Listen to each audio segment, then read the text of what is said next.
All right. I think we are live. Let me just turn on the Facebook stream here. All right. Technology is actually working this morning. Wonderful. Hi, everyone. Happy Sunday. Welcome to the session. Thanks for coming in. I hope everyone is healthy and safe and happy at home, and that everyone's doing all right.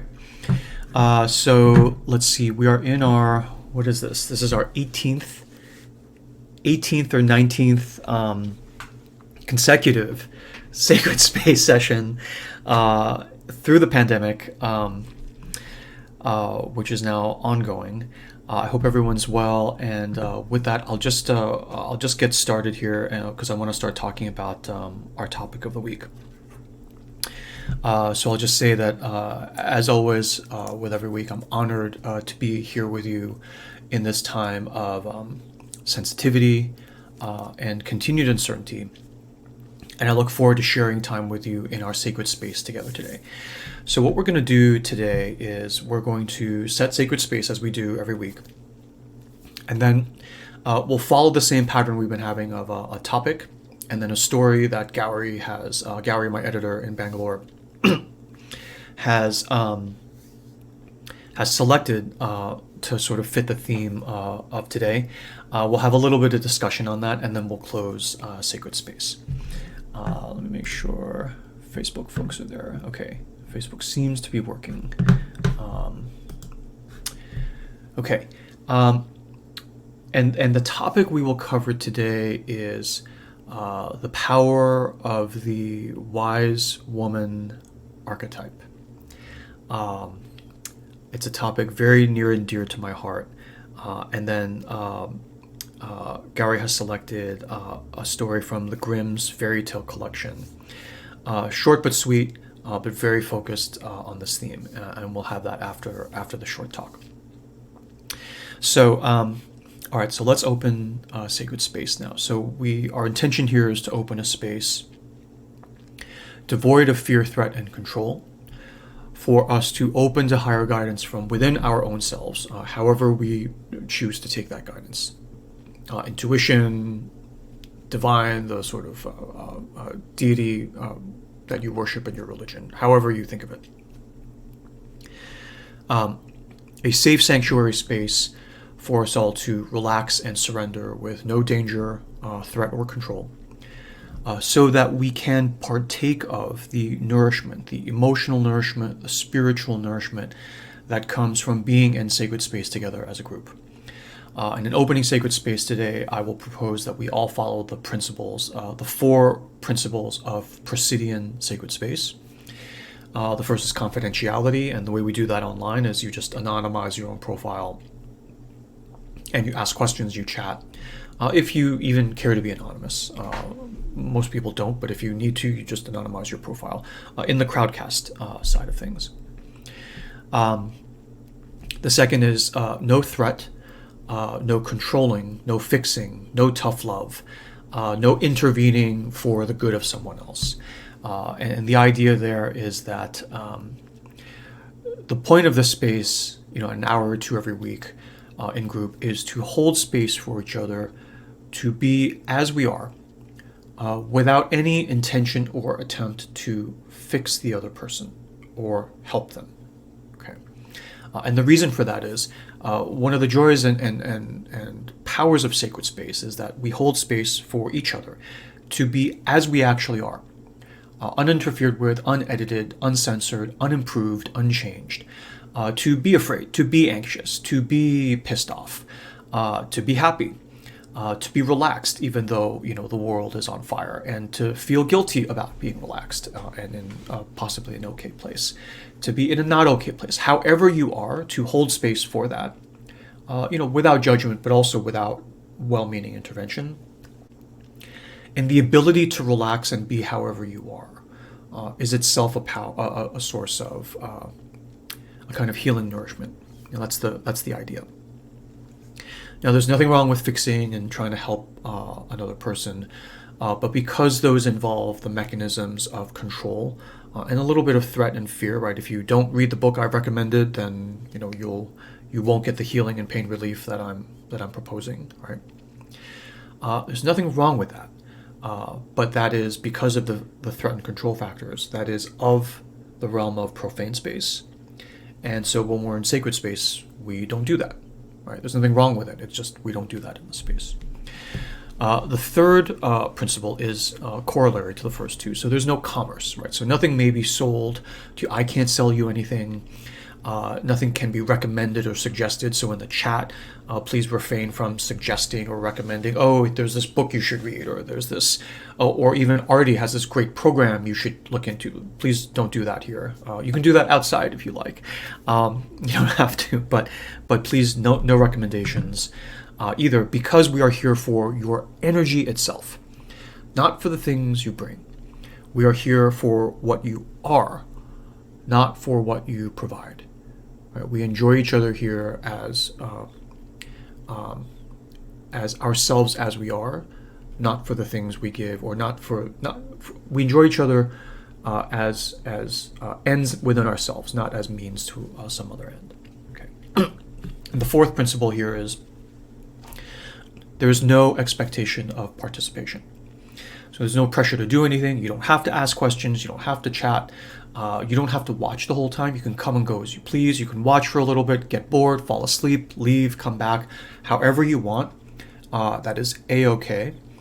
And again, the nourishment comes from the held space of everyone's presence and attention. And if a few of us in the nurturing space of that presence and attention fall asleep, that's okay.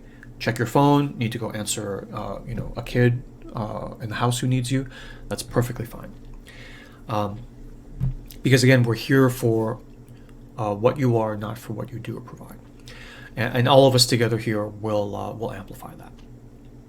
So this is, as I've done every week for the last 18, 19 weeks, this is what I'm proposing here. And if you are not okay with it, that's okay. We will pause right now for a moment for you to withdraw from the group. And that's okay too, right? There's no fear, threat, or control for you to stay in the group and be with us and be loyal or any of that. You come and go as you please. And if you leave, we'll just catch up with you later in profane space, next to the goat vendor, right, in that image we have. No worries at all. So we'll pause here right now for you to decide whether you are feeling it this week and want to enter into sacred space with us or not. And we'll give you a moment to dial that in.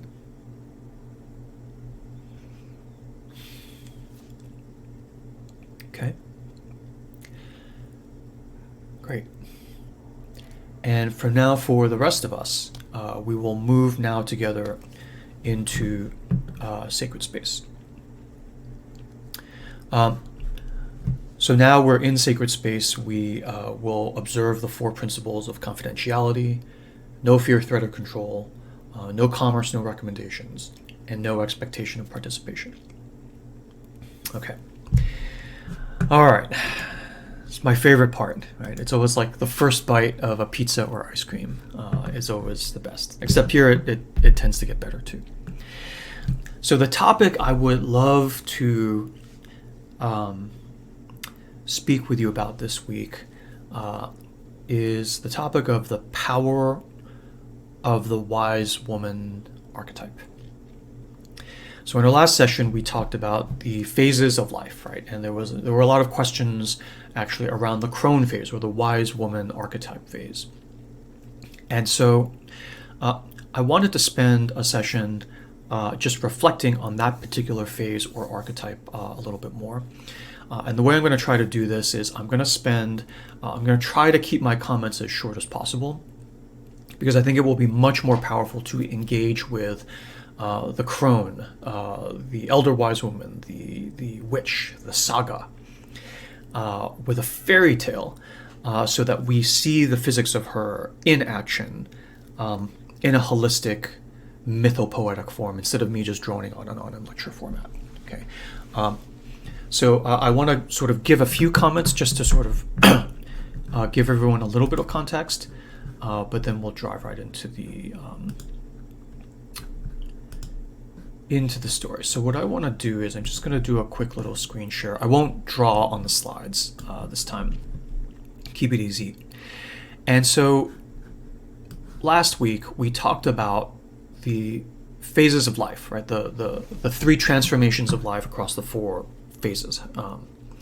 And we talked all about it's different in every culture, but generally you have these three phases. And there's a masculine and a feminine version. So I'm not drawing, I'm just waving around with my mouse pointer here.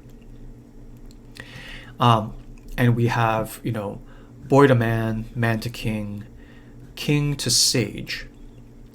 And on the feminine side, we have girl to woman, woman to queen / mother.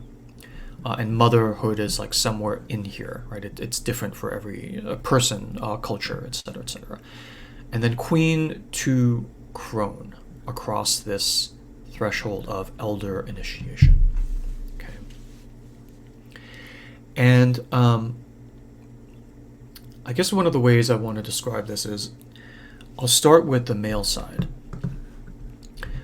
We talked a couple sessions ago about the transition from boy to man and what the difference between a boy and a man is. And then in our last session, we talked a bit about the transition from man to king, midlife initiation, what that looks like, and what the difference is between a man and a king in that sense. Okay. Now, if a king lives long enough, I guess, in is one sense, or reaches this point in his life, he will undergo something that's called elder initiation, and get to this sage, elder, kind of wizard, magician, wise man kind of stage of life. I don't spend a lot of time talking about this phase because and this is not a shamey thing, it's just where we are as a civilization. In Western modern culture, most men and inner masculines within people, right, regardless of their gender, are kind of stuck in this boy-man. Right? We have a lot of boys running around in men's bodies because we've lost this function of initiation. Okay. So we already lack the power of men, let alone the power of kings, and it's almost pointless. It's just depressing to talk about the siege at this point. But to give you this context, because we do live in a patriarchy, we do see all of these in popular culture, in the vernacular, in the language, in the images we that just come up in our natural language. Okay. And I want to bring up the male side because then when I bring up the female side, the missing pieces will be more evident by the texture of the contrast. Okay. And the idea here is that if I say king, what do you think of? You think King Arthur. You think of Aragorn from Lord of the Rings, right? You think of all these different figures from popular culture. And queen, there's still some queens out there, and that's fine. When I then say sage, what do you think? Well, Arthur had his Merlin the magician. Aragorn of Lord of the Rings, what did Aragorn have? Aragorn had Gandalf, right? Harry Potter, as he advanced, had Dumbledore. Luke Skywalker, through his various phases, had Yoda. Okay, so this sage, elder, wise man, wizard, magician figure is Yoda, Gandalf, Dumbledore, Merlin. And so when I ask, so what is the female version of Gandalf and Dumbledore? Right, what is the female version of Gandalf and Dumbledore? Typically, people will just blank. They'll just look at me like a deer in the headlights. Because you'll be rummaging around, you're like, oh, well, there must be. And then we come up empty-handed. Okay. If we talk about, girl, woman, we have images for that. Queen, we have images for that. But when we get to the Crone stage, there is this, it's a huge blank in society, in our sort of collective consciousness, right? Yes, and they are there, right? We can name a number of them, but they're not front and center. They're not front and center. Right, so even in the Harry Potter series, right, which is a modern kind of form of myth, written by a woman, right? You have Dumbledore, and do you have it's like Professor McGonagall, kind of, but she's never been headmistress of the school, right? There's just this sense of like, there's like this deafening silence. There's like this invisible sort of space on the wall. There's like a chapter that's been torn out, that we basically don't notice until we hold it up next to, right, the male form.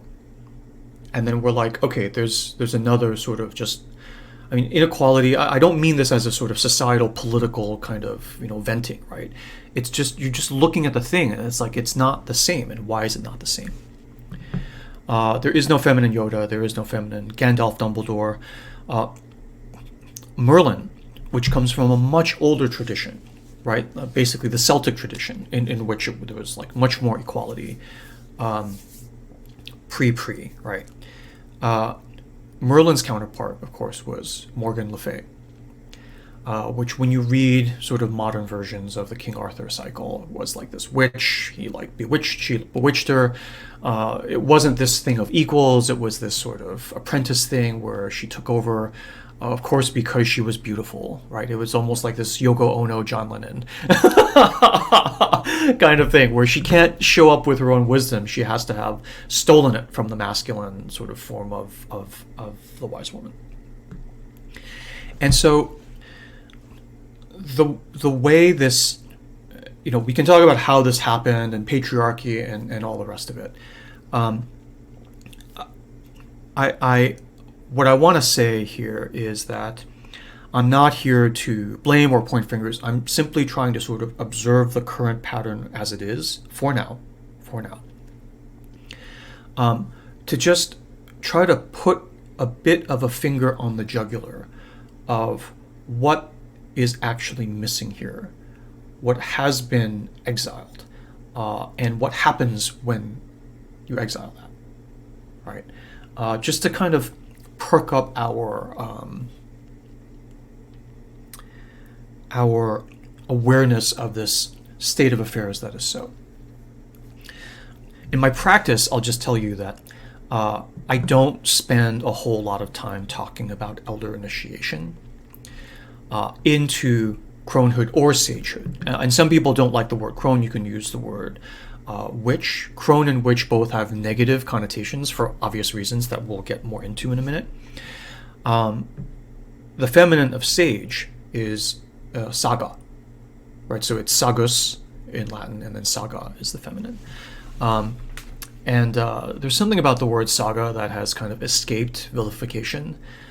People don't even realize it's a feminine form, and there is some potential in that.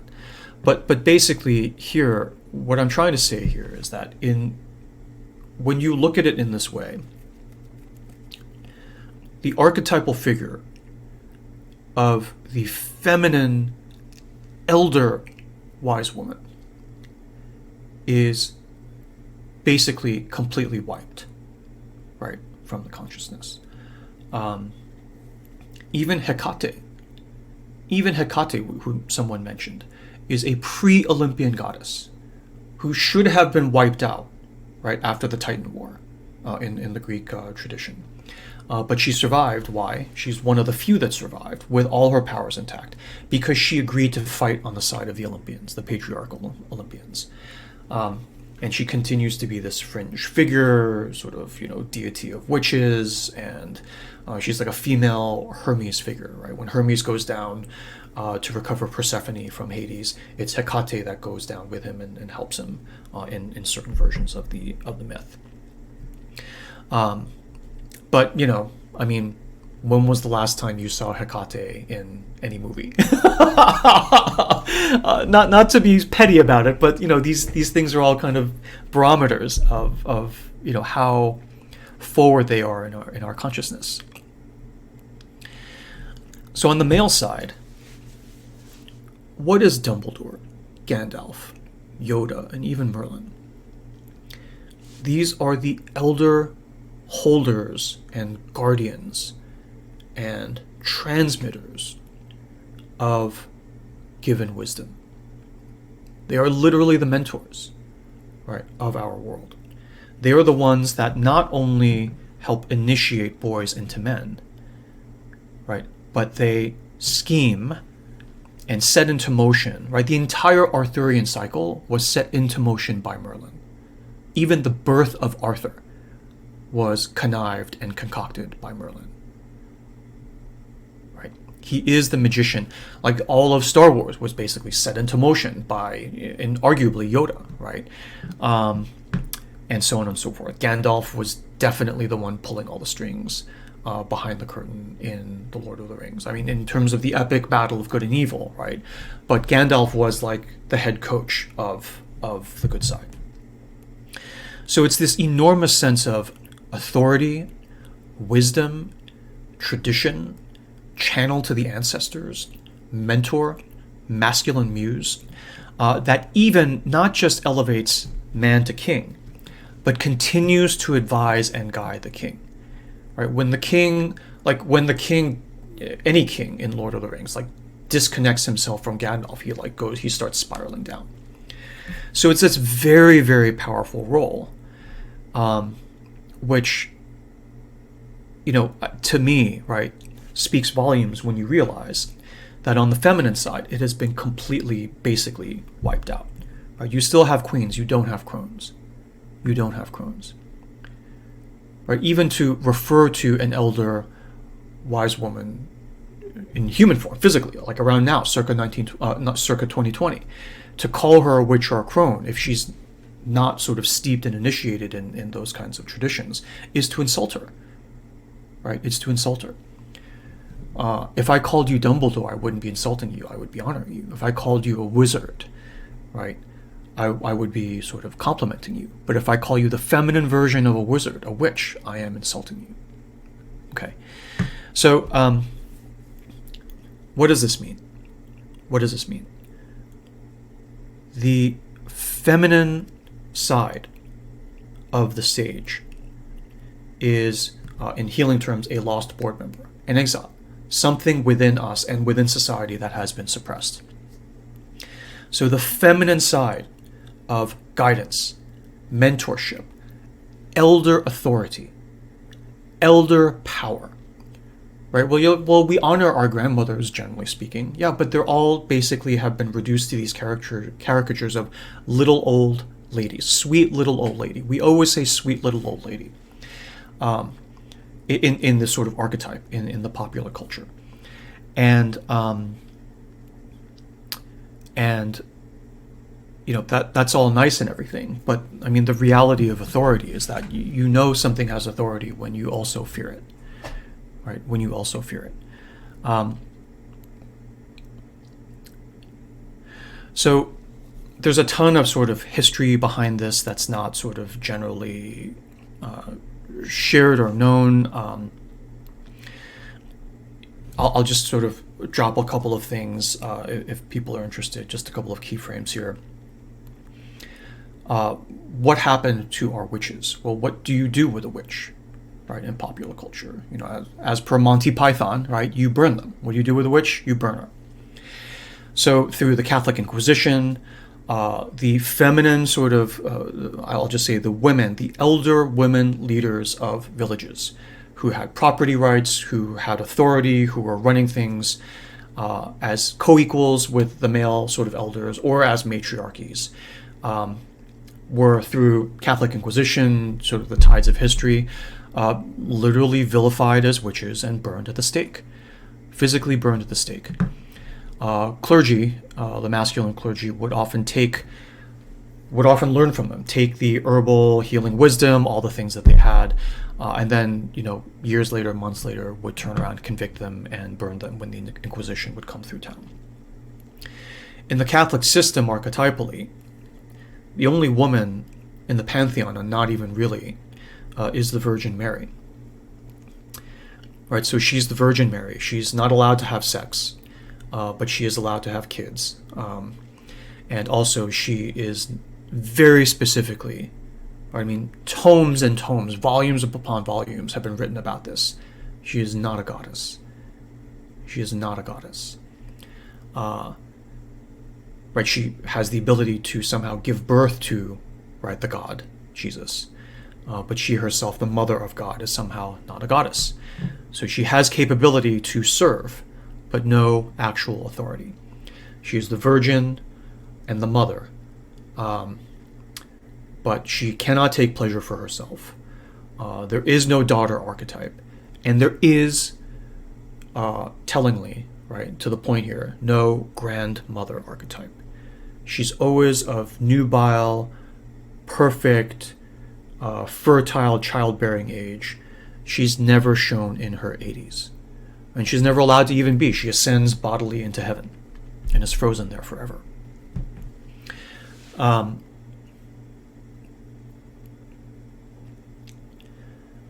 Just other things. This isn't a sort of well put together thesis by any means.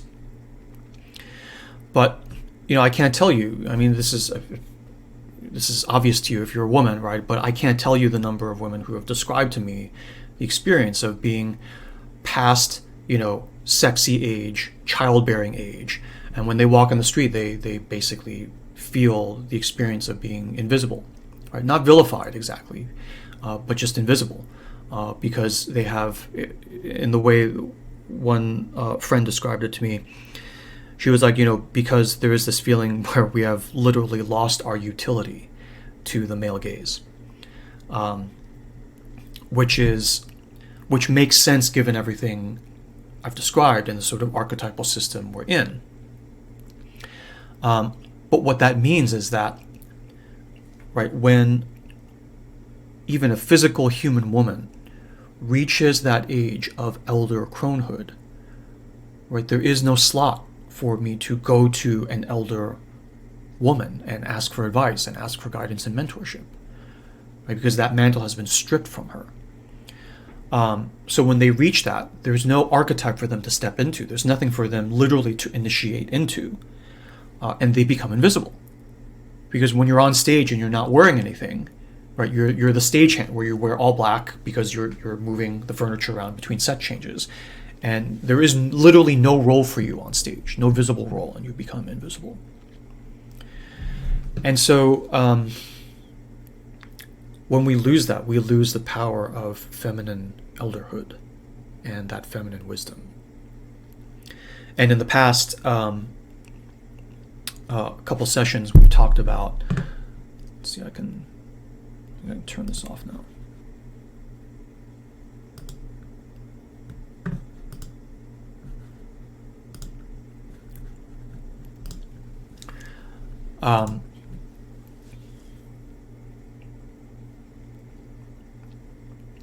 In the past couple sessions, we've talked about how even the male mentors, right, in the Odyssey cycle from Greek literature are actually Athena in male form, right? So it is this elder sort of feminine visionary wisdom that's driving not only feminine initiation, but masculine initiation as well. It's almost like just as Gandalf was the mastermind behind everything, just as Dumbledore was the mastermind behind everything, just as Yoda, Merlin was the mastermind behind everything. The hint that we get from the Odyssey is that it's the feminine goddess that is like the ultimate mastermind behind both feminine and masculine kind of flows forward and initiations through the life cycle. Okay, so so the first thing I wanted to do there was just to point out this missing piece of the puzzle, this like blatantly missing piece of the puzzle. This invisibility, because it speaks to the underlying archetype, this underlying board member that has been so forcefully exiled in our society, right?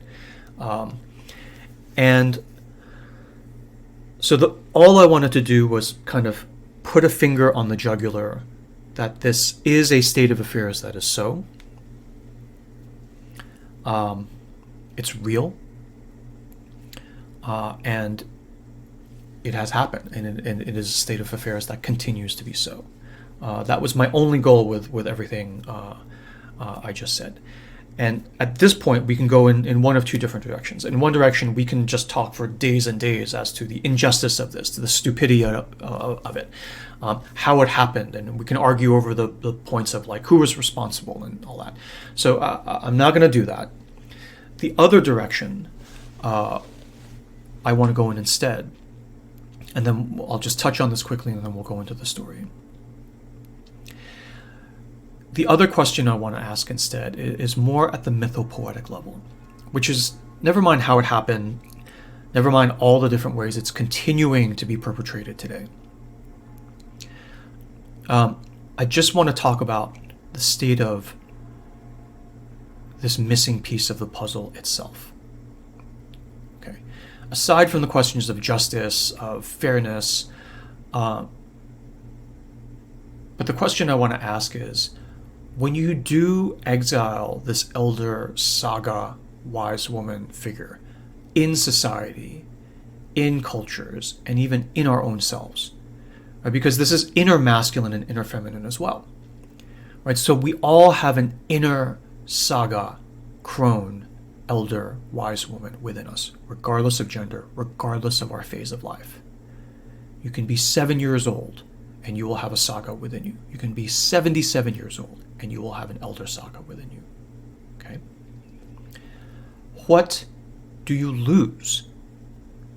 What do you lose when you exile this part of your own self? Because you have been taught by the forces around you to do exactly that.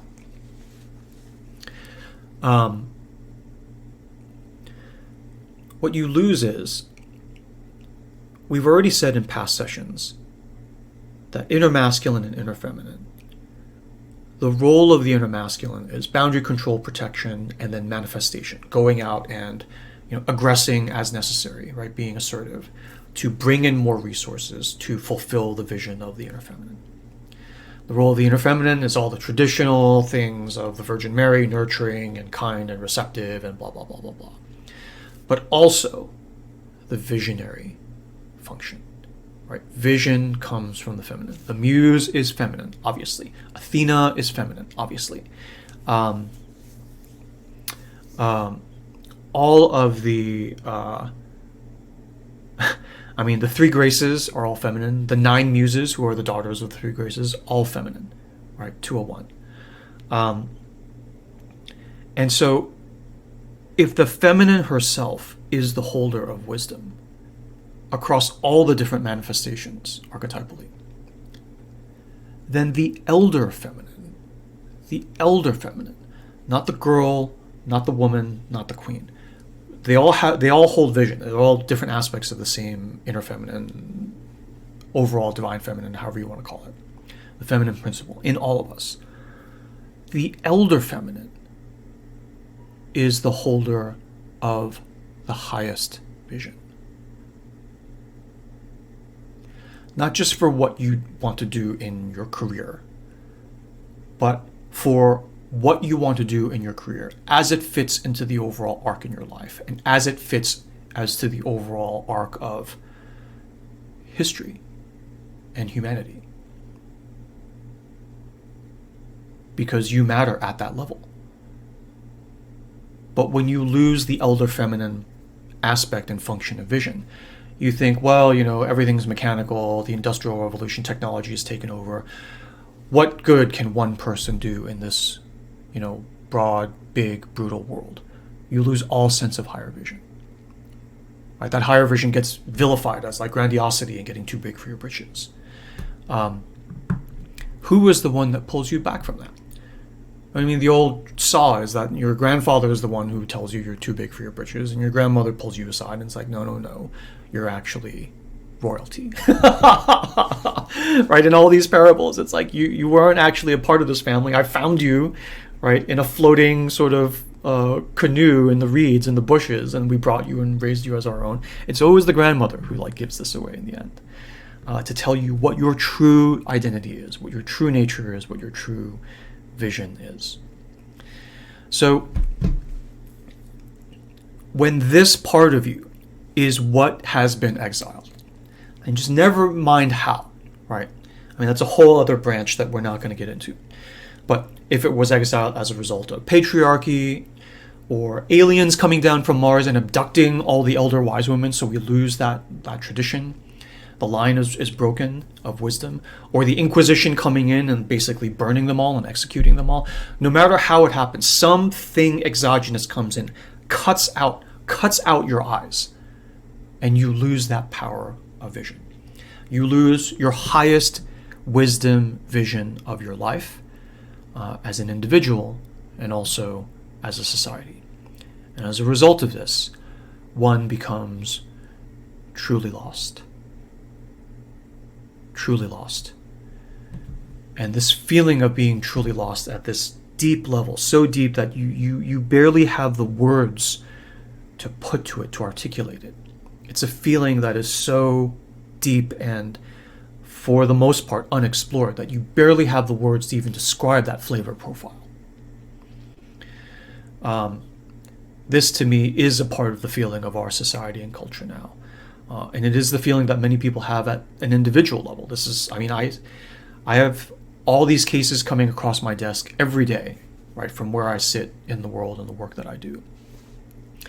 And I can tell you that regardless of money or prestige or fame or celebrity, or any of that, that many people on the inside will, if they even allow themselves to open to this feeling within them, will report and find that they feel truly lost.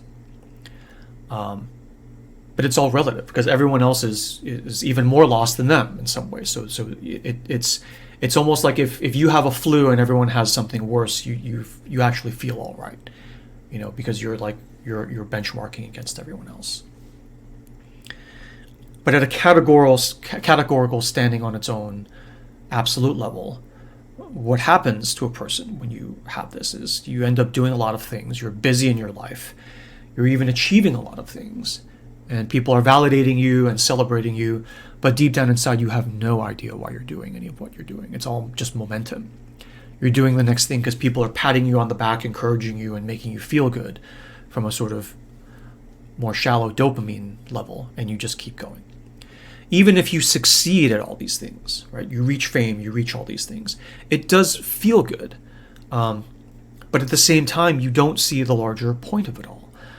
There are people that I don't, that I advise on a very sort of private level that are at this kind of verified zone, and it's just rampant. It's rampant. Right? This is not something that only afflicts the masses or people who are less successful or less educated. This is up and down the tree, up and down the tree.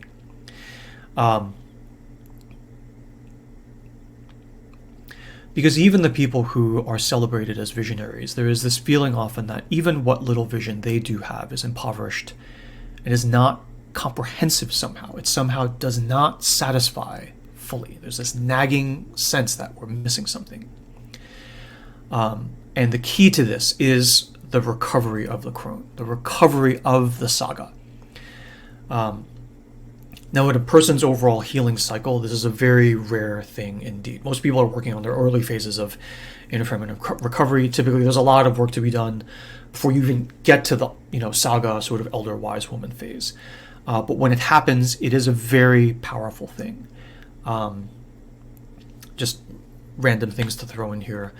When elderly, elegant women in flowing garments start appearing in your dreams to protect you to mentor you, to advise you and guide you, you know that you're on the threshold of that part of the cycle.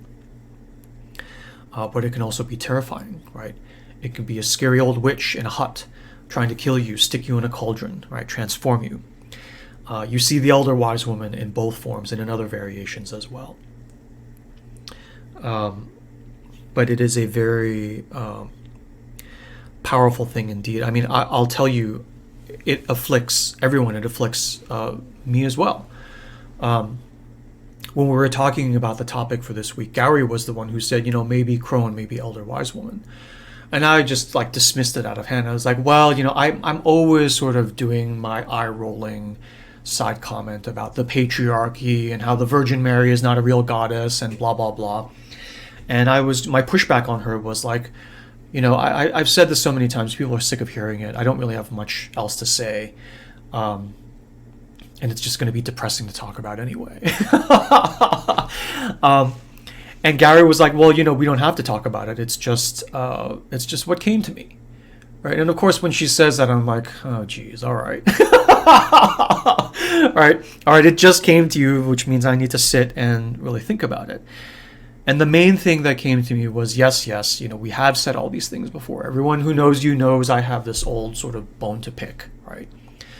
But at the same time, when you look at the list of replays on that page of all the Sacred Space sessions, there is not a single session that is dedicated in the headline to the power of the wise woman. And if nothing else, just for the sake of giving honor of place to the elder wise woman, we wanted to do this session. I finally relented. I was like, well, what story are you going to pick? She picked it, and I was like, whoa, okay, let's do it. And the point of saying that is just, even me, right, the sort of healing expert, and I'm the one who's complaining about this all the time. Gary brought it up, and I was like, why would we even bother? Why would she care? Why would the Crone archetype even care? And even I needed a moment to be brought around back to my senses. Okay, so those are some comments I wanted to make, and the overall thing to sort of just throw out here as well is that with the feminine in general, but especially with the elder authority wise woman archetype, there are no linear formulas or rules here. Right? There is no sort of simple rule of thumb that you can use just to control and predict her behavior. She, the least of all. Right? I mean, she is the matriarch that runs everything. And so when you look at things with a mythopoetic lens, the most powerful way of looking at it is through this lens, you see things as a complete holistic image. Something which does not yield itself to simple intellectual interpretations, does not yield itself to being put in a box and controlled or made into something formulaic or predictable. You never know what the elder wise woman archetype will say to you, demand of you, or do to you, which is what makes her so powerful and terrifying at the same time. So with that, I will start to hand it over to Gary. You can come on screen if you can hear me. But I just wanted to make some of these quick comments here to give you a feel for this elder wise woman archetype, and then to really get a feeling for it at this sort of visceral level. Gary can tell us about the story you've selected for today. Thanks, Artie. Hi, everyone. Yay. I'm kind of excited about today's story. I don't know why. Ever since I told Artie the first time that this was the story I wanted to do, I was like, I don't know, there's a strange kind of tingling sensation about this. And I haven't really sat with it, but it feels like a story to me. So I'm kind of excited about that. I'm going to get off screen and start taking notes. Oh, yeah. Okay. Thank you. So the story is from, like Artie said, from the Grimm's Fairy Tales collection, and so it comes from this whole entire vintage fairy tales, right? From the journey that the brothers Grimm, Jacob and Willem Grimm, did when they went around Europe collecting folk tales and fairy tales. And they were basically folklorists and linguists, and they collected these fairy tales and kind of wrote them down for everyone's benefit, which is a wonderful thing because they're absolute gems. So I picked this particular one. It's called The Goose Girl at the Spring. It's a lovely, lovely fairy tale. So I'll start off with that. So long ago, in a lonely spot on a mountain, there lived a very old woman.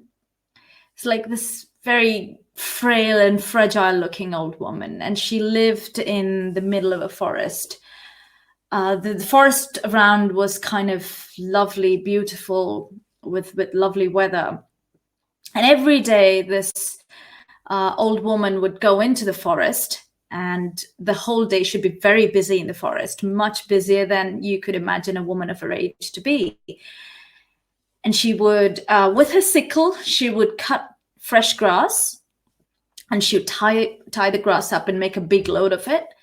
And then she would go and collect wild fruit from trees, and she would reach out to branches as much as she could, and she'd collect wild pears and wild apples, wild fruit, put them into a big basket, and she would collect all this load, carry it on her back, and then walk back to her house on the mountain.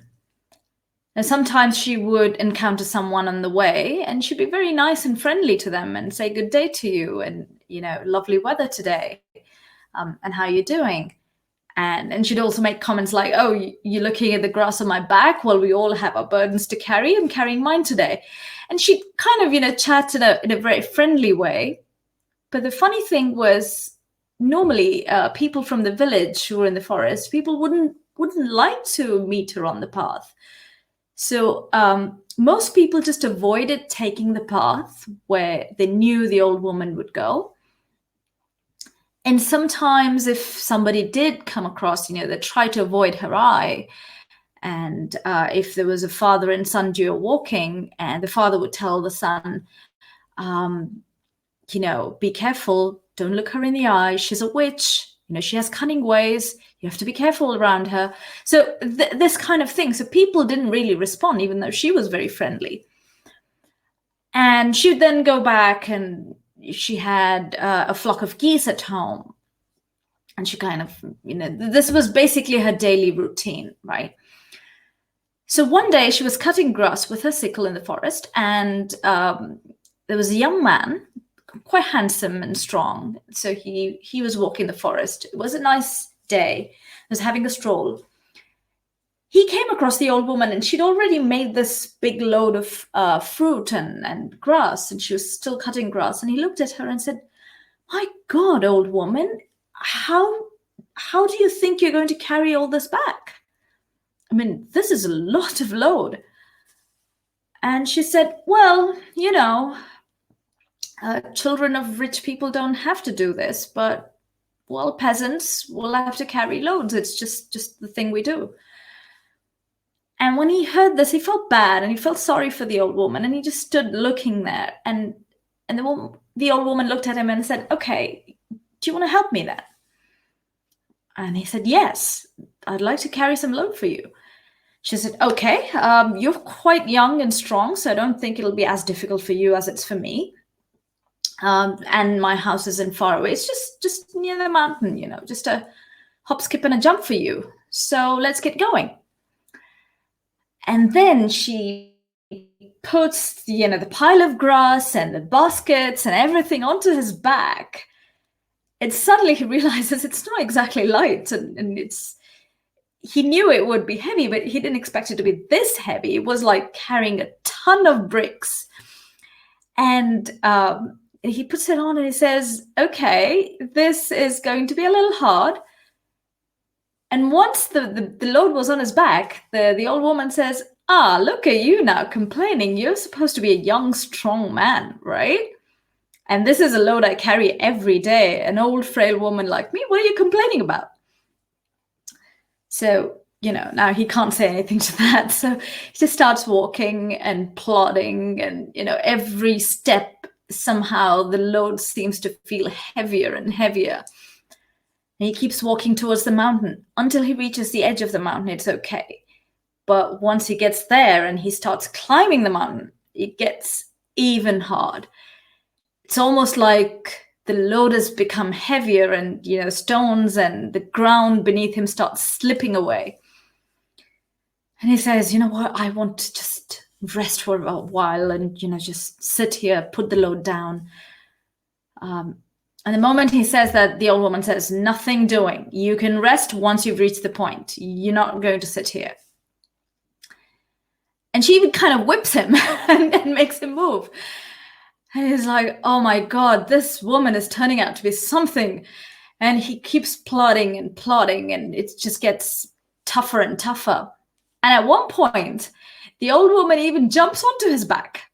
She says, frail woman like me, I'm tired and I'm not exactly heavy, so you can carry me as well. But the thing is, she is not light. She looks frail, but she's like heavy as a stone. And he is like, all right, okay, you've got onto my back as well. Okay. And he keeps going until they finally reach the cottage, the old woman's house. And there's a whole flock of snow white geese, which start cackling happily when they see her. So she gets off his back.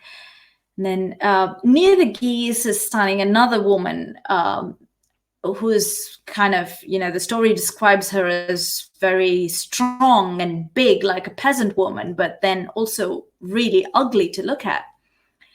And this old woman, when she gets off, she says, okay, now you can put down the load. You've done your work. And there's a nice bench here where you can rest for a while before you leave. And you've really done a good job. So I think I'm going to give you a nice tip before you leave. And this man's really tired. So he kind of just sits down. The weather is good. There's a cool breeze. And he says, you know what? I think I'm going to kind of rest for a while, maybe sleep for a bit, if it's okay. She says, yeah, go ahead. I'm going to go in and, do some work while you rest. And then when you're up, I'll come back and I'll give you your reward and you can leave after that. And then she turns to this other woman and she says, okay, my daughter, I'm back home. So we can start doing our work. Get in. I'm not going to leave you alone with him because, who knows? He might fall in love with you. And she starts laughing. And this man doesn't know whether to laugh or cry. I mean, he's like, really? And then he just lies down on the bench and he goes off to sleep. And when he wakes up a little later, the old woman comes out and she says, well, I know that you are the son of a count. You're not a farmer. So you have kind of land and money and wealth and everything. So there's not much in the way of wealth that I can give you as a reward. But here's something that is really precious and I want you to keep it. And it will bring good luck to you. And she places a box of emerald into his hand. And she says, keep this safely. It will bring you good luck. The young man doesn't think much of it though. And he kind of puts it in his pocket. He gets up to leave. And he goes down the mountain, walks in the meadows. But somehow he's lost his way. He doesn't know which way he's going. He ends up going into an entirely new town. He doesn't recognize the place. He doesn't know it. So he goes to the palace in the town and goes straight into the palace to the king and queen. He kneels down, bows to the king, and then takes the emerald box from his pocket, and he places it at the feet of the queen. And bows to her as well, stands up and as a gift to her. So the queen this is a beautiful box. She takes the box, she opens it, and the moment she looks what's inside, she faints. And the king's guards are shocked by this, so they immediately kind of, what is this sorcery, right? So they grab the young man, they take him and put him into a prison cell. But when the queen wakes up, she demands that she speak to the young man, and she asks him to be released. So he's brought to her presence, and she says, I want to talk to him in private. So they all leave, and she's alone with the young man, and she says, she tells him, the reason I fainted when I saw what was inside the box is because the box contained a pearl. And she said, I have 3 daughters, but the youngest daughter was truly blessed. She was beautiful. She had like golden hair. And the amazing thing about her, she was like a miracle. And the amazing thing is when she cried, pearls used to fall down her eyes. There were no tears. There were like real pearls. So you can imagine when I saw this pearl in the box, because when this daughter turned 15, the king, my husband, called all 3 daughters to his court and said, I'm getting old, and after I die, I want to kind of decide and figure out how I'm going to kind of give you my wealth and parts of my realm. So I want you, my daughters, to tell me how much you love me. And based on that, I'm going to decide who will get what. And the eldest daughter, the middle daughter, the youngest daughter, they all tell him that, we love you very much. And, you're our father. We really love you and everything. But he says, no, I want to know how much you love me. So give me some kind of a comparison, right? A metaphor. And the oldest daughter says, oh, father, I love you so much. I love you as much as I love the sweetest sugar. And the king is very pleased with that. And he turns to the middle daughter and asks her, okay, how much do you love me? And she says, oh, father, I love you as much as I love my prettiest dress. And well, that sounds great. He's quite pleased with that. He turns to the youngest daughter and he asks her, okay, how much do you love me? And she says, I don't know. I don't think I can actually make a comparison and measure my love. I'm not sure. And then he says, oh, come on, I insist. They both have given what they love me in comparison to, and you must have something in mind. And the girl then says, well, the best food has no taste if there's no salt in it. So I guess I love you as much as I love salt. And the king's angry at this, like salt, of all the things you could come up with, salt. So he says, okay, I'm going to reward your love with salt then.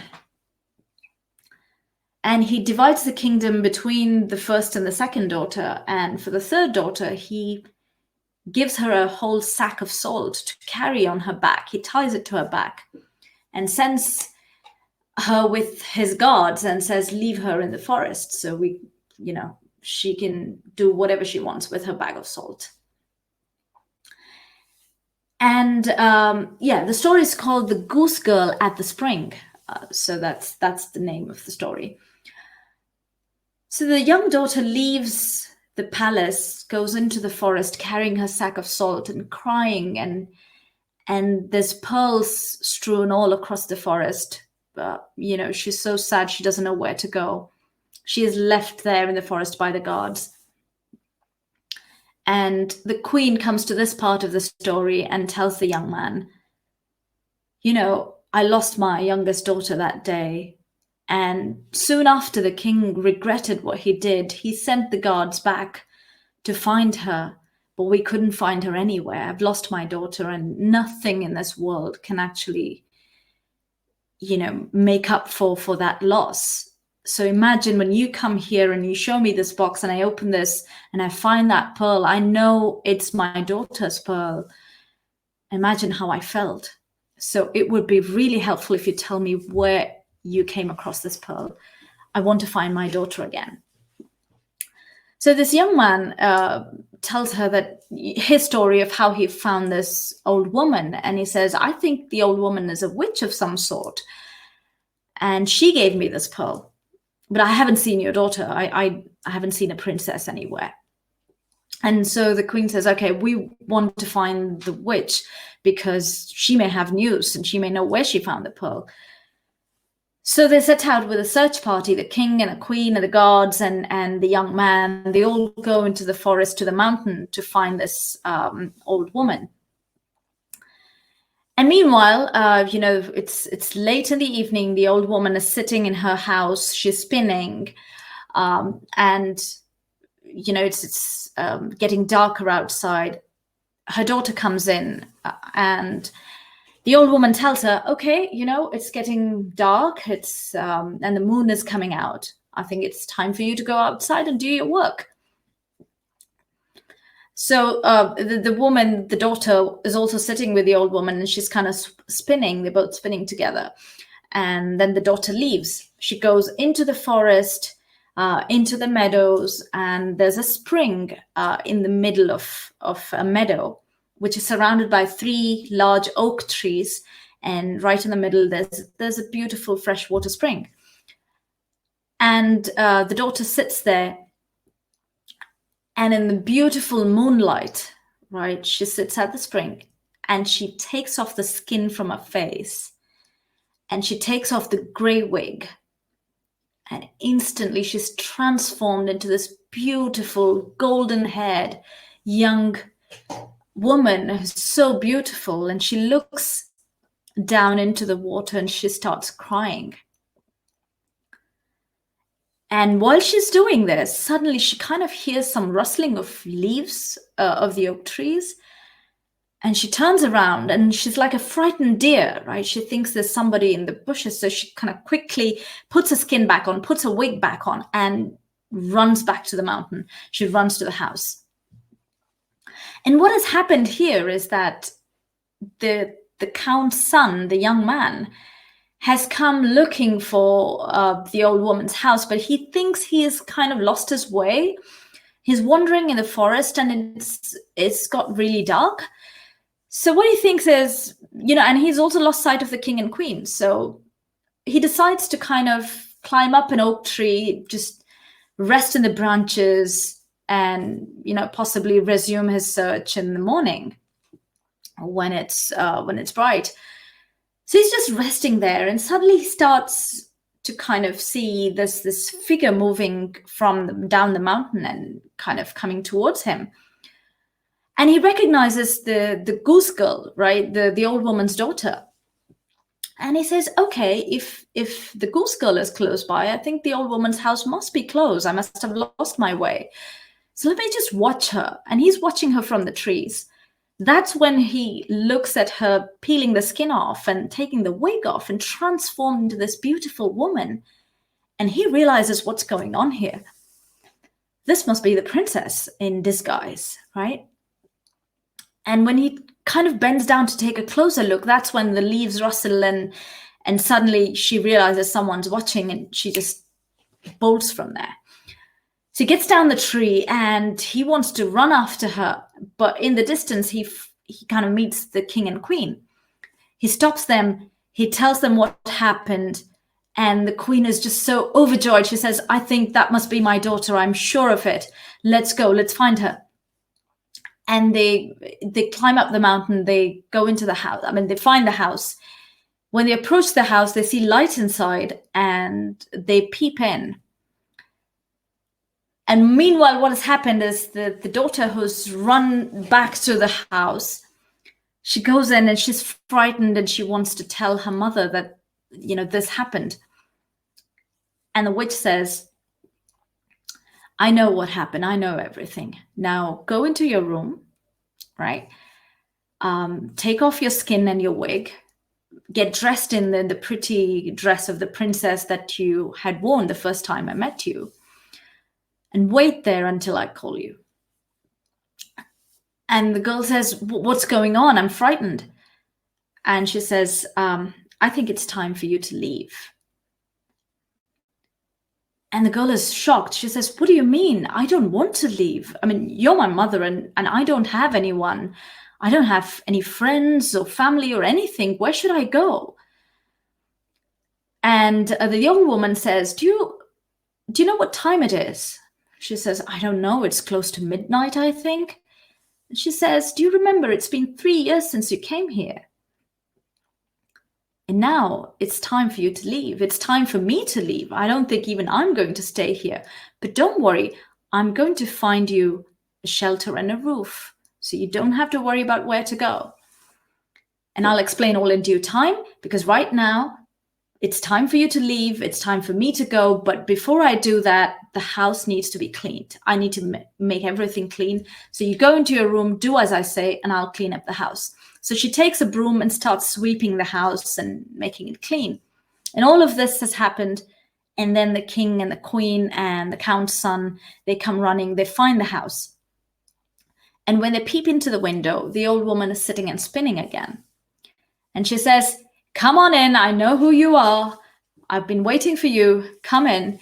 And they open the door, go in, and the old woman says, well, it's taken you time. You could have saved yourself all this trouble for 3 years, all the anguish and everything, if you hadn't treated your daughter so badly.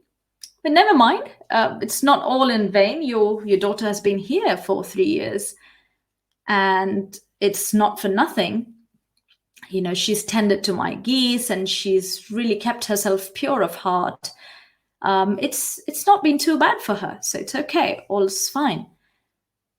Now, she calls the daughter from the room, and as the girl enters, she is in the dress that she had worn the night she left the palace.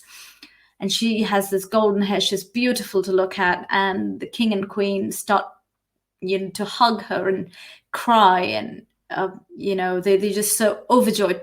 They thought she should be dead by now. They never thought they'd find her alive. So they're really happy. And the king tells her, I'm really, really sorry, but now that I've given my kingdom away to my elder daughters, I have nothing to give you. I don't know what to give you. And the old woman says, well, you don't have to worry about that. She's done good work while she was here. And I'm going to leave. So when I leave, I'm going to leave this house for your daughter. And plus she has all the pearls that she has cried in these 3 years. So she has gathered all those pearls, and those pearls are worth more than your entire kingdom. So she's going to have that. And she says that, and she leaves. And instantly that little hut transforms into this grand, beautiful palace on top of the mountain. And all the geese transform into, young people who are servants of the palace. And there's a whole royal dinner table set for them. And the story ends in a way where the count's son marries the princess, and they live together in that palace in complete bliss. And the story says, until God pleases. So, that's the happily ever after that they have. And the story also says that maybe, just maybe, it was the old woman who, even when the princess was born, gave her the gift of crying pearls. So then, she was like the protectress, the fairy godmother of that princess. So, yeah, that's the Goose Girl at the Spring, and that's the story for today. Artie, would you like to come on? I'm not sure if Artie can hear. Or you hear. Oh, yeah, I'm coming. Okay. Can you hear me? Yeah, I can hear you now. Hi. Thank you for that story. That was wonderful. Thank you.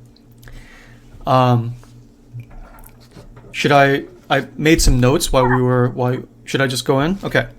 Yes, just let me know what you think.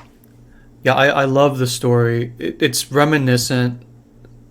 So those of you who have done mythic stuff with me, I mean, The devil's sooty brother comes to mind. The frog king comes to mind. The frog princess with the skin, the mask on her face and everything. So many kind of connections and so basically, even from like the Frog King, which some of you actually I found the link here. So this is the Frog King link. I just dumped it in the chat. I'll do it in Facebook too. Is one of the stories that from Grimm Brothers that I've used in the past, even in live sacred space, to kind of illustrate some of the kind of physics of mythopoetics. And here, because we're in the same tradition, you have many of the same elements sort of circulating around in the story, where the physics are the arrangement is different, but the physics are basically the same, right? So these tiers of pearl are representative of the golden ball, right? You have the frog, which in this case is the inner feminine, not the inner masculine, right? The princess is the frog now.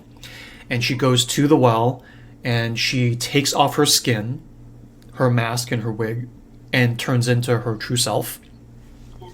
So the well, right, of going down, the tears of grief, all of these things are the things that sort of bring back the princess.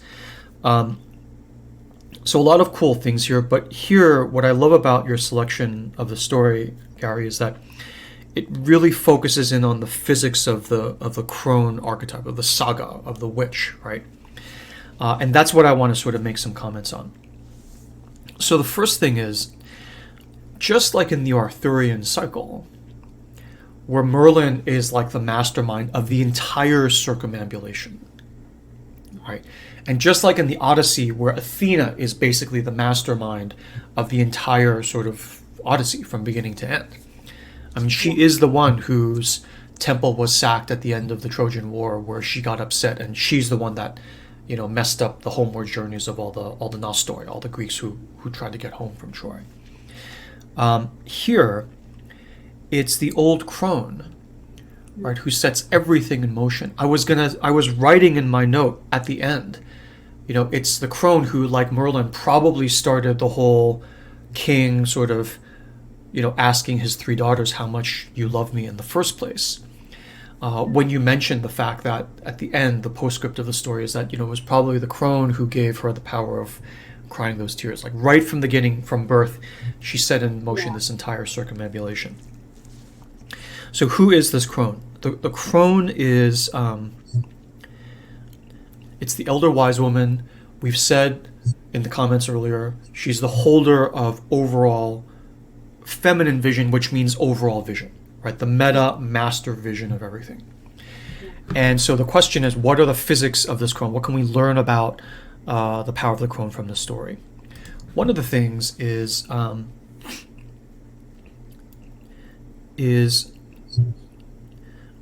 because these are fairy tales that were right at the point where Christianity came in and banished pagan culture from Northern Europe. These fairy tales were the only place where the sacred text or oral tradition or the stories, the folk tales, the tales of the folk, would be preserved. Now, Jacob and Wilhelm Grimm collected the stories in the early 1800s, but they were, you know, 5,000 to 10,000 years before that by some scholars' estimates in terms of in the oral tradition. So these are very old. These are like pre-Hellenic, pre-Christian. And one of the things, so when you look at the Crone figure in the story, you look at where she is in the story, you look at what she's gathering, what she's doing, how she's running the physics of the entire story. And some of the things that stand out, and I'll just say these, and then as you look for your own Crone internally, some of these may stand out as ways for you to kind of index into her to find her again. Because that is the point of this whole exercise, right? The exercise forever, really, but between now and the next session, is for you to see if you can figure out and find your own inner Crone, right? Board member style, day 3 from healing, but just in general, to find your own inner Crone, witch, saga, sorceress, to reconnect with her and find wisdom from her and within her. So the first thing we note about her is that she lives in the deep, dark forest. The forest in dreams is typically a symbol of the kind of dark, unexplored parts of your own inner self. That's why all this action always happens in the deep, dark forest.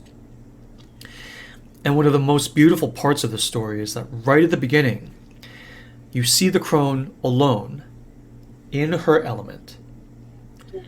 Not even in contrast to the prince or the king or the male or whatever. Okay. Yeah. And she's gathering two things. She's gathering grass with her sickle, and she's gathering pears and apples. Right? Those are the two things, like pears and apples and grass with a sickle. Taking grass and cutting it with a sickle is a symbol of death, the Grim Reaper. Right? And in wartime, when I think it's like, I think in Hindu tradition, I think certainly in Greek tradition, when, armies of men are like being cut down, they're described in some metaphors as being cut down like grass, right? Like this, falling like blades of grass. The tragedy of it. So she is like this Kali, goddess of death figure. Right? Gathering, reaping the souls of the dead. Now that's the sort of more horrific, scary part, but death in a dream is a symbol of transformation also. So she is the master or, mistress, master, sort of agent of transformation. And of course she's bringing the grass to go and feed her geese.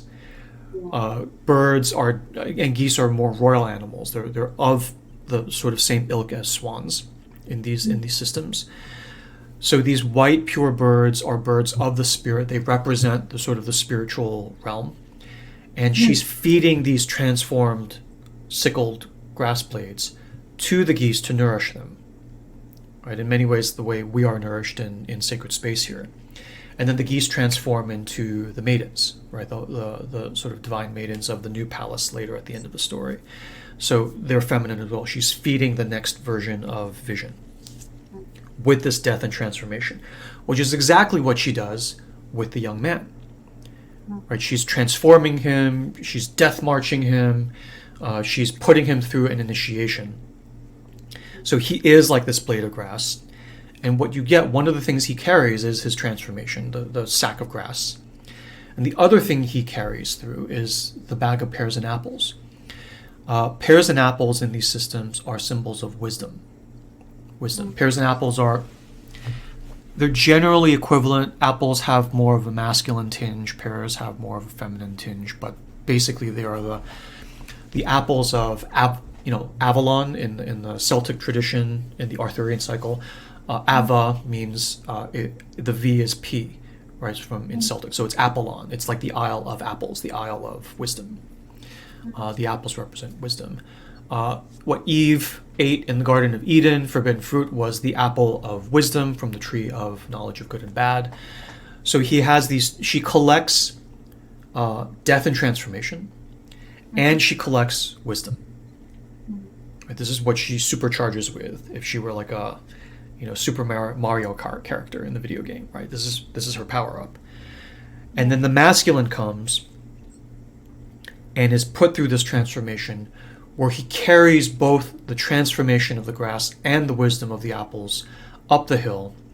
Eventually he carries her too. So when you carry transformation of your grief, of the thing, ordeal you're going through, and the wisdom, eventually you gain vision. So she is Vision.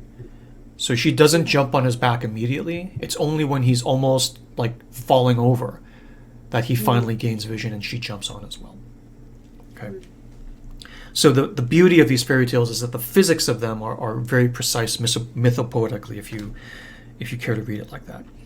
Obviously, everyone fears her. People don't look her in the eye. She's a witch. Why do you not want to look her in the eye? If you look her in the eye, that means you receive her eye vision. Vision, yeah. You become infected with her vision.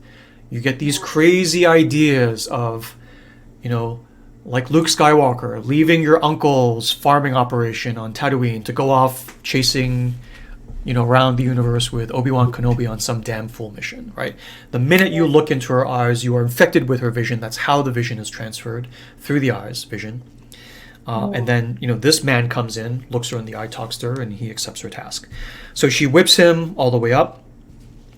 So this idea of, oh, she's just a kind, harmless little old lady, and all she wants to do is make me milk and cookies and help me, don't you believe it, right? She will kick your ass. All you have to do is look her in the eye and nod yes and agree. And that's it. Before you know it, you can't take the sack off. It's like welded to your back. And she's laughing, and you're terrified. It's like, what is she going to do when she death marches me up there? Is she going to like kill me, dismember me, and eat me, right? Who knows? Yeah. In some versions of the story, that is what she does, a la Hansel and Gretel, right? That is what she does. But again, it's like consuming your body, losing your sort of sense of self in order to transform into the next form. The reward here is critical. At the end of all this, and those of you who have done Devil Sooty Brother with me, this will be very familiar. At the end of the trial, you get a reward. At the end of the trial of Devil Sooty Brother, 7 years in the underground cavern, he got a rucksack full of soot and ashes, and he was very not happy with that. Here, this one completely echoes the conversation between the princess and the Frog King, where the princess asks the frog, what do you want? Do you want wealth? And the frog says no. Do you want prestige? And the frog says no. I want to sit with you at your table as an equal. I want to return as a board member, basically. Yeah. Here, it's the frog, the princess is the frog. It's the crone, the elder wise woman, who is physically there actually running the action. Yeah. Okay. And she is the one doling out what the proper reward is. And she could just give him the emerald box. She specifically says, I'm not giving you money, wealth, ego power, or prestige, shielding. I'm not giving you either of those. And the excuse is you already have enough. Well, he could say, well, I'm just a prince, I'm not a king yet, I could take more. Right? That's not where this conversation goes. She specifically uses that as a conceit to make the point in the text that I'm not giving you those two. You've undergone my transformation, and the reward at the end of my transformation is not wealth and prestige. You can get that shit anywhere else, right? At the end of my transformation, what you get is the emerald box, within which is the golden ball of the pearl tear, right? Which has the original wound embedded in it. The original wound was not recognizing that salt, right? That salt, her answer was salt. Yeah. Was not the answer of money and prestige. It was the answer of the true essence. The true essence of the human body is salt, right? You can't live without salt. Roman soldiers used to be paid with bags of salt, with sala. That's why they call your income salary. It's sal from salt. So salt at that point in time was more valuable than gold, because you can live without gold, you can't live without salt. And that's what the third daughter said. She said the truth, the essence of the truth. And the key to this healing is to bring back the thing you exiled, because it brought you the truth and not money and prestige, the shiny things you thought you wanted. Yeah. Right? The two older sisters are like the evil stepsisters in Cinderella, Snow White, all these other things. And this third sister is Snow White, is Cinderella, and all these, and it's all under the same grim system of northern Germany. So here, the extra clue that this is the golden ball is that it is a pearl, a golden ball pearl, but it is also a tear, which is, of course, salty. Yeah. Right? Yeah. The salt is embedded in the golden ball. Salt of ocean water, salt of tears. And then the additional clue is that it is in this emerald box. And emerald is the green jewel. Emerald is, in the Hindu system, right, is the heart chakra, Anahata chakra. And so it is hidden deep in the cave of your heart. This heart power is what he gets as a result of transformation and wisdom from the crone. Yeah. And when he brings this back to the queen, not the crone, the queen inner feminine, she opens it, she faints. You know, the bumbling sort of inner masculine comes in, all power and thunder and lightning. And then he looks at it and he's like, oh my goodness. right? There is the golden, the salt-tinged, briny golden ball of our true, reconnected, healed selves. And it is this breadcrumb trail that leads you back into the forest, to be able to recover your true self. So these salty pearl tears are also a symbol of grief. Grief for the time lost, grief for all the losses you've had, grief from the injustice done to you when the daughter was like cast away, even though she was the most sincere. King Lear is exactly this archetype and motif as well, right? With Regan and Goneril. And so here, all the sort of tears that you have accrued and accumulated over time, these are all worth more than the original father's kingdom. Right? And this is straight out of the Devil's Sooty Brother. All the ashes, the sort of byproduct shavings of all of the grief work that you've done underground all these years, the pearl tears that you've cried, right, are the wealth that then, because in the Devil's Sooty Brother, the ash turns into gold when he comes back up to the human world. And so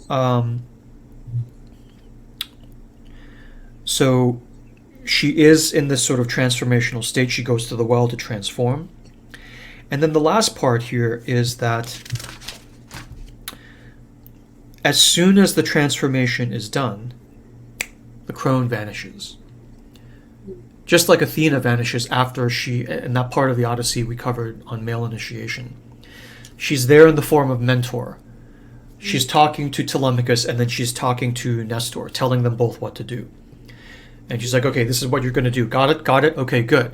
And then at once she turns into a hawk before their eyes and flies off. And they're both like, whoa, I guess that wasn't actually Mentor. It must have been Athena. And the crone here does the same thing.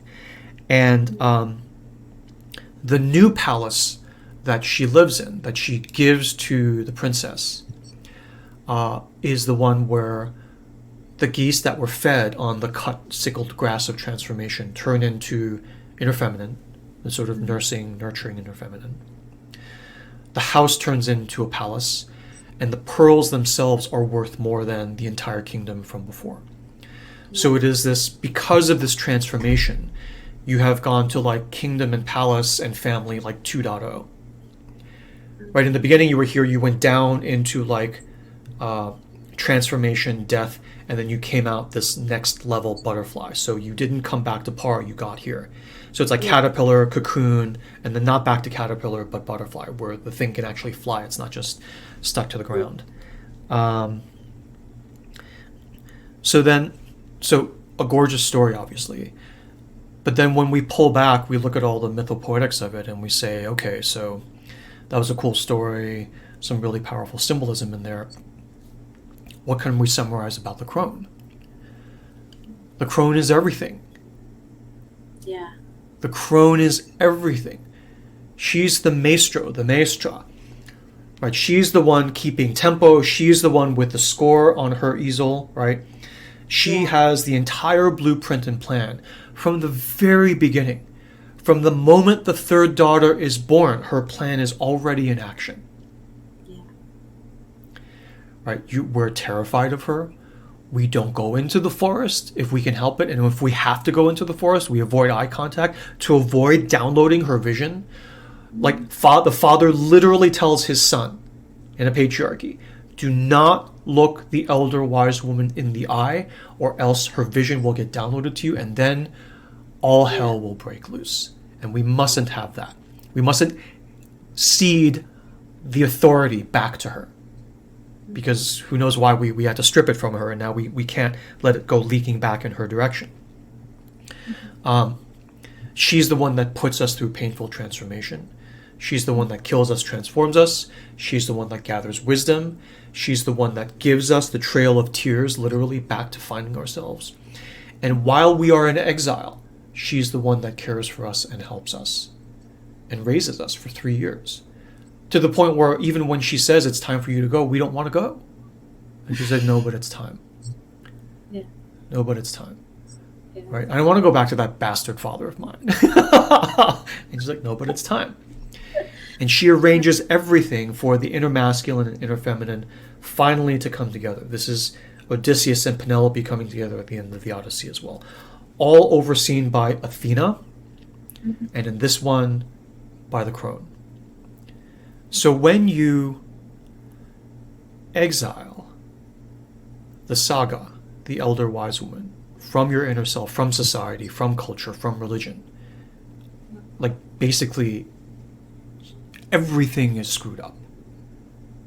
There is no accounting for like all the things you lose, so we can have a pro and con, 2 columns figuring out if we want to bring her back or not. When you bring her back, it's basically like you rip your heart and liver out and you exile it, and you're like, okay, so what do we have left? We can still keep going, right? And it's like, I guess if you want to call that living, you can try. But that's why it's such a... We've been living without our heart and liver for so long. We're like zombies and we don't even know it. Even when I was trying to point out, there is no feminine Dumbledore, a couple of people were like, but there's this, but there's that. And it's like, this is not the point. Right? We can point to these exiled fringe figures, but, even the United States has still never had a female president, if you can believe it. It's so exiled, it's in the water, we don't even notice it. Even when I'm sitting with a woman friend who's in her 70s and I say Crone, and she says, huh? What's that? It's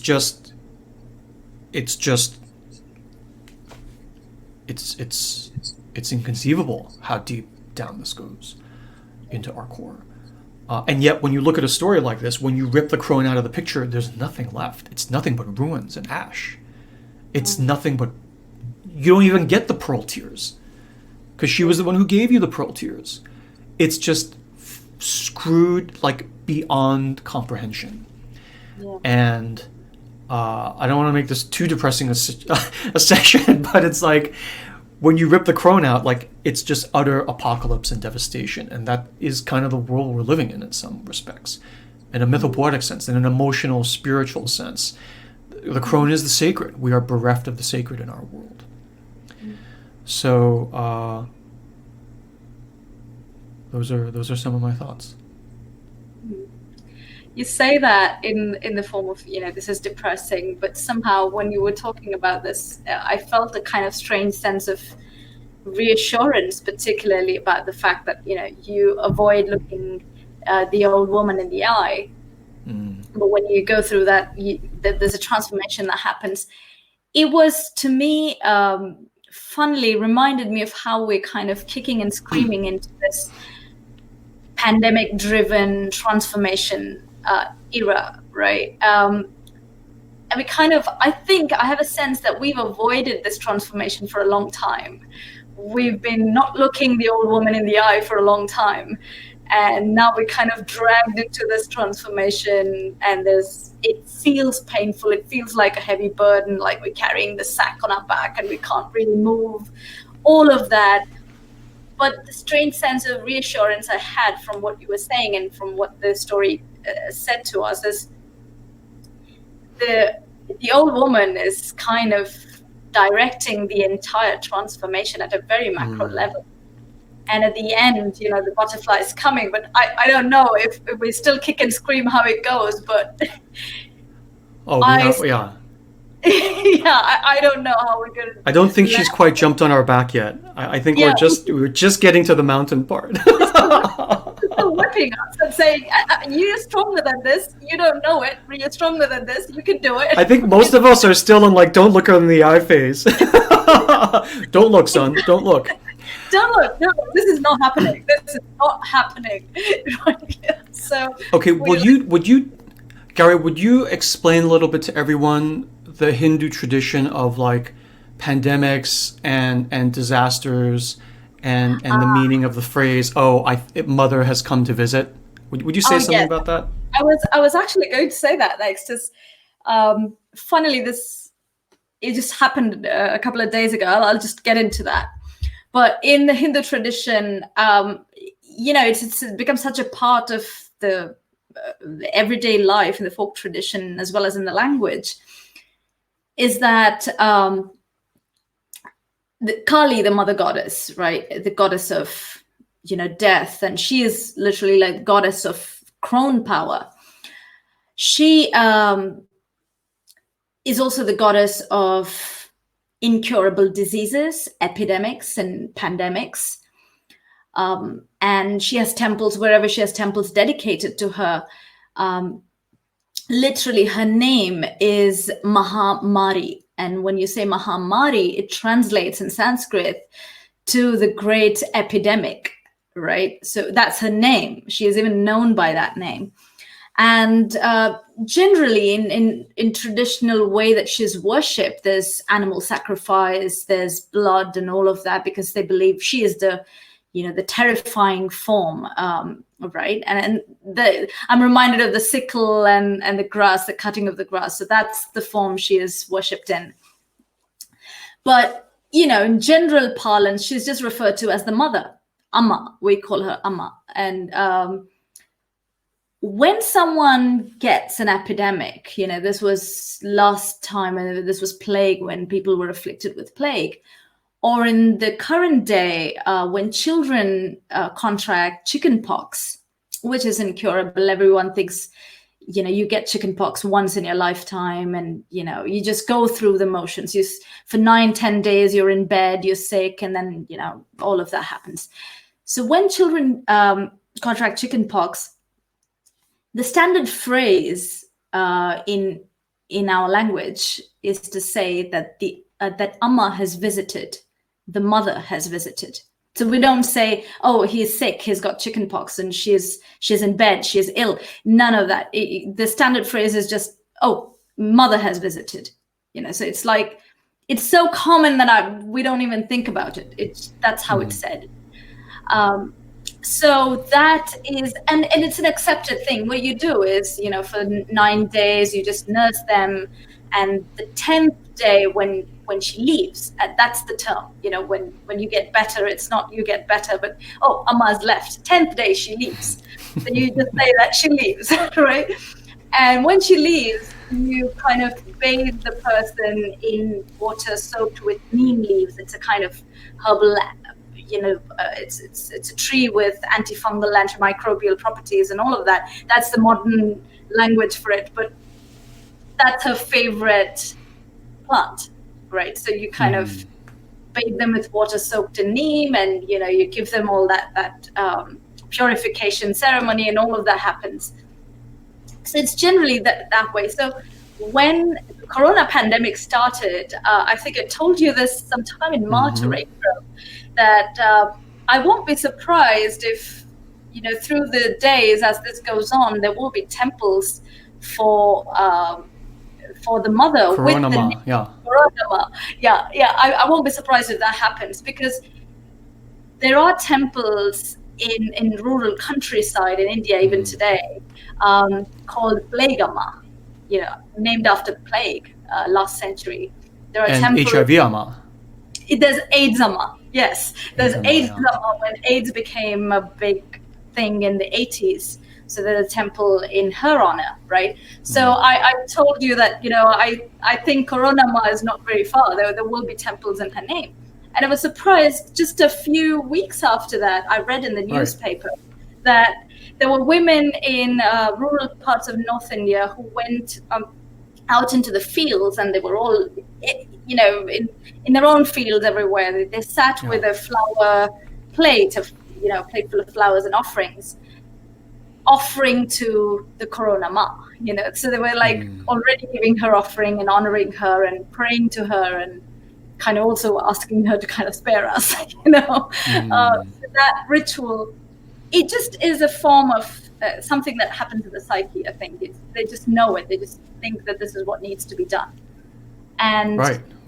A couple of days ago, we went into full lockdown this week. A couple of days ago, my domestic help, the lady who comes in for cleaning, she told me that, they're going into lockdown tomorrow, but today we have a festival in our village, and we're going to do, like, every village has a goddess. That's another thing. Every village has a village goddess, different names, but really forms usually of Kali. And she said, we have a festival in honor of the village goddess. And I was surprised because I didn't see any festival kind of a thing coming up. So I said, what festival is this? She said, no, it's not something that's on the calendar, but it's something that we decided to do because of coronavirus. So we're going to go and give our offerings to the village goddess. So I said, so is this going to be like a big fair? A lot of people gathered. I started panicking, right? Because there's going to be crowds. So she said, no, we're not doing that because everyone's scared of getting infected. So we're not doing that. But from each house, a woman will go into the temple, make her offering and come back. So we're kind of going one by one. But we want to get this done by today before the lockdown begins. So that's an added thing I hadn't told you about since the last time. So that's tremendous. That's what happens. That's tremendous. Having said that, I also want to say that there's also the other side of the narrative where people, rubbish it as superstition and say, no, we should stop doing this. And, that part of modern society peeks in. It happens. The Western educated intellectual elite will be like, oh, it's just wives' tales, stupid country bumpkins, right? Yeah, that usually happens, but there is this aspect as well. The other comment that I just wanted to make, because it really struck me when you were talking about Devil's City Brother and the man's time underground and how he's rewarded with a sack of ashes, but there's that similarity that I found in this story is when the old woman tells her daughter, the princess, in the evening when night sets in and the moon comes out, and she says, it's time for you to go outside and do your work. There is something so significant about it. She says, it's time for you to do your work. And the work turns out to be that she goes into the forest and cries at the spring. Right. So it's almost like a ritualized, grief. Right. Under the full moon, the template salty pearl tear itself. Yeah, the ultimate salty, pearl. Yeah. So she kind of cries, and that seems to be like a ritual, an understood ritual, because she doesn't even have to explain it. She just tells her, okay, it's time, just go do your work and come back. So the power of, you spoke about the power of grieving a few sessions ago. I felt like it kind of glazes over it so lightly in this story, but that theme of crying and grieving just keeps popping up all over the story. Right. It's the pearls, and the pearl is how the queen identifies where her daughter is, and it's the pearls that give her wealth, and it's the crying which is ritualized. So there's so much that the story talks about without really, being very explicit about it. I mean, it's beautiful because there is none of this life and transformation and action without the crone. And central to all of the action, the mechanism of the action, is this action of grieving. Yeah. It's not a byproduct that you just kind of have to deal with. It is the main event.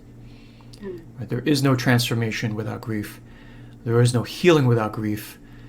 There is no bliss without grief. Because bliss comes from grief. Right? I mean, when we talk about bliss and healing are joined at the hip, because we say from your deepest wound, grief, will come your greatest gift to the world. The reason you have empathy tied to the things you love to do. So there's all these things you love to do. Some of them benefit a constituency that you really, really care about and have this irrational, disproportionate level of empathy for. Where does that empathy come from? It comes from your own grief, because they are an outer reflection of the wound that you carry. Right? So whether it's animal rights or racial justice or climate or whatever, being a physician, being a healer, being a novelist, whatever, the constituency you end up serving with that irrational, like you get out of bed even when you're not feeling it, right? That's what drags you out of bed, the people who need you. All of that, all of those things that cement and secure and lock your bliss in come from grief. So there's nothing. There's no life without grief. It's not an evil you just have to deal with. It's part of the lifeblood of life itself. Okay. Was there another? What else did you want to say? No, I think that's you've covered the aspects of the green emerald, box as well, which I was really touched by when I heard that. It's a symbol of heart, and there's so much heart in this story as well. So I was really like, this is appropriate that the story carries that symbol of the emerald box and what it carries within it. So that was lovely for me. Yeah, so I mean, if there is anything, so I guess in terms of a headline, right? Mm-hmm. If there's anything I would say about the nature of the crone, the nature of the wise woman, to summarize, it's like, it's missing, it's been snuffed out, attempted to be exiled, of course it's still there. What do you lose when you lose it, et cetera, et cetera. And hopefully what this story is able to bring forward for people is that she's critical, and here are the actual mechanics and mythopoetics of how she's critical. But also, it's that she's unspeakably terrifying. Right? She's terrifying. If you're scared of her, then you are understanding something of her true nature. If you're not scared of her, you're living in a patriarchal fantasy. Because she is terrifying. Someone was like, when you were talking about the muse, that session, you really gave it to everybody. You didn't hold back. I'm like, well, if I'm talking about the muse and I'm bearing like non-false but true witness, I have to speak about how incredibly frightening it is when she comes to you and tells you something, and you're going to do it, whether you even understand it or not. And it can like really mess your stuff up in the profane world. It's absolutely terrifying. And then here with a story like this, where it's like, you're basically a zombie until you take in the crone and you look her in the eye. And it's not all rainbows and unicorns. You're going to be whipped. You're going to be carrying your own death and wisdom on your back. Yeah. There's going to be a comeuppance of like King Lear having to pay for his like stupidity of like exiling the youngest daughter. All of this stuff, it's going to be terrifying. And at the moment you realize she was the key to everything, she turns into a hawk and disappears. You can't even like cry and like fall apart in her lap, because she's Kali. She doesn't do that. You'll have to go back to the Virgin Mother, right, to do that. Hopefully, if the churches are even still open by then, right? So this sense of like the terror of it, and bringing forward the Corona Ma and the AIDS Ma and the Plague Ma, where it's like I just love the honesty of that, right, from Hindu culture, where it's like, now the Western influence parts will be like, oh, it's just whatever, it's logical, but it's still there in the viscera of society, in the guts of the feeling of Hindu society, which is why it's one of the gifts of human civilization that this one society has sustained for like 20,000 years. It's been able to grow and mature and bear this like it's like wine, grapes from like very old vines. They just taste different. You can't get that from anywhere else, right? In the Western world, it's like Christianity is only like 2,000 years old, and Protestantism, which is like the main thread that's all over the world in like Western corporate culture, is only 500 years old. It's barely out of beta, right? And it's full of bugs. And so when we come back to an old vine vintage, like certain strands of Hinduism, you realize that even the coronavirus coming in and wreaking havoc on everything, and this is real pain, real deaths, loved ones lost before their time, right? Certain strands of very old Hindu culture look that storm in the eye and say, welcome, mother. They don't see it. From the very first session of the series, we said, is the pandemic a punishment or a transformation? You could look at it both ways. In the Judeo-Christian, everything's punishment. Everything's fire and brimstone. And I was like, let's look at it from a transformation standpoint. It's like, oh, it's pushing us to like think about paths of life that we weren't, stopping the hamster rat race and thinking about what I really want in life. Thank goodness. And is it okay to even say thank goodness about this horrific pandemic? right? Then bringing it even further in a session like this with your comments, where we say not only is it transformation, but it's not rainbows and unicorns, spiritual new age transformation, love and light. It is terrifying, right? What I'm trying to say is, in the beginning of this series, looking at it as transformation versus punishment was some comfort, because we're all sick of punishment. Everything's fear, threat, and control, right? I mean, the sort of Abrahamic, hardcore sort of fear, threat, and control is like, I mean, there's almost no better textbook example of a profane religion than that, right? Because there's no safe space in that. But here, transformation gives us a break from that. But when you go deeper into it, you realize that it's even scary. You're almost like, oh, you know, I'll just take the punishment. Can I just take the punishment? I'll just take the punishment. I mean, it's like my mom. My mom is like the queen uber goddess of transformation, not punishment. When she would make me stand in the corner, she would say, you know, the reason I'm not hitting you, the reason I'm not grounding you or punishing you, but I'm making you stand in the corner is that this is not punishment. She didn't say transformation.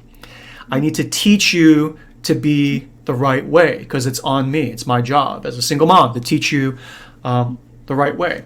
So you have to think, stand in the corner and think until you've come up with, you know, all the reasons I told you were wrong, and you have to come up with 3 reasons that I didn't even think of before I let you off. So that was my mom.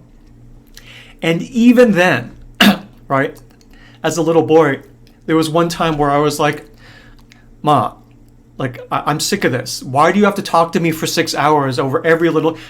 Why can't you just hit me and get it over with? I'm basically asking for punishment at that point and not transformation. And I can tell you, after I said that, I can't tell you what happened because I don't remember much after that. I think I got a 6-hour talk, not a 3-hour talk. So transformation is the thing. And when you realize it fully, you're like, oh shit. Can I just take the stock market losses and just go back to like soothing and numbing in my regular life? And the answer is no. You said okay to the old lady. You looked her in the eye. You put on the burden and started carrying the sack of wisdom and transformation. Halfway through, you're like, actually, can I change my mind? And she's like, woo, no. You're done. And then she jumps on and starts whipping you as well, and you start to get that dawning of vision as to what the heck is actually happening in all this. And talking to a lot of friends going through it, there's so much that's coming up in this exact archetypal pattern as well. Yeah. You know, they realized, oh my gosh, this was an opportunity for me to like rethink my life. And now they're starting to rethink it. And the more they rethink it, they're like, oh my gosh, this is terrifying. Can I go back? And now we're locking down again, and they're just plowing forward. And now vision is starting to dawn. It's beautiful. It's beautiful. Probably. The thing you said about something I wanted to comment about, the wisdom of the ages that you were talking about in various traditions. It also occurred to me that, you know, Grimm's fairy tales, what Marie-Louise von Franz says about fairy tales is that the 15, 20,000 year old wisdom that you talk about, you know, in Europe and in the Western world has kind of shrunk back into this package of fairy tales for children because, you know, for whatever reason, the transformation of society over there, it was kind of, you know, the Crone had no place. This kind of wisdom had no place for it. And so it kind of just shrunk back into this fairy tale collection for children that grandmothers would tell their grandchildren while going to sleep. Oh, well, that was actively exterminated and genocided by, I mean, basically the Catholic Church. Like, basically that shrunk back into fairy tale form. And they said, oh, no, this is just children's tales. It's not threatening. And the church fathers at that point stopped the advance and said, okay, well, we can leave that alone since it's just fairy tales. Yeah. So I kind of wanted to speak about how powerful the wisdom is that it survives in that form and still kind of it's like it's gone back into an egg, just waiting to be born and released again, but it's there. I mean, it's not completely lost. And I just felt so grateful about that this morning when I was thinking about it. It was like, oh, thank God, it's not like we have to dig the mines and go into the center of the earth to get it back or something. It's there, it's still alive, and it's amidst us. And, it's just about decoding symbols and things like that, but it's there, and, it still thrives and kind of hums in the middle of us. So just so grateful that still is accessible. So, I mean, I just want to shout out to the Grimm brothers for having done this for us. And to, all of Hindu society. Yeah. One last thing I want to say. There was this one commenter on the Facebook side where she says, Eris is a dwarf planet called the goddess of discord and chaos. She is also known as the female awakener. She's coming into play, I assume in astrological terms, in the next few months, according to astrologers. And I just want to say that Eris is the Greek goddess of discord and chaos.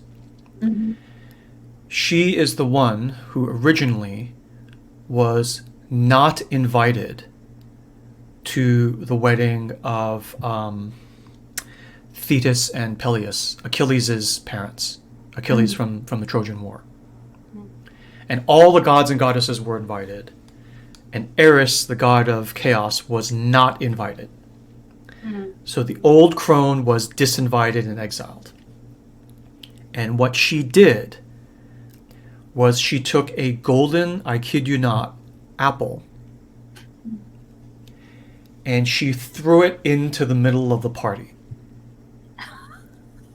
Because she was pissed she wasn't invited. Yeah. And on the apple was written, this apple belongs to the fairest. And we know the rest of the story.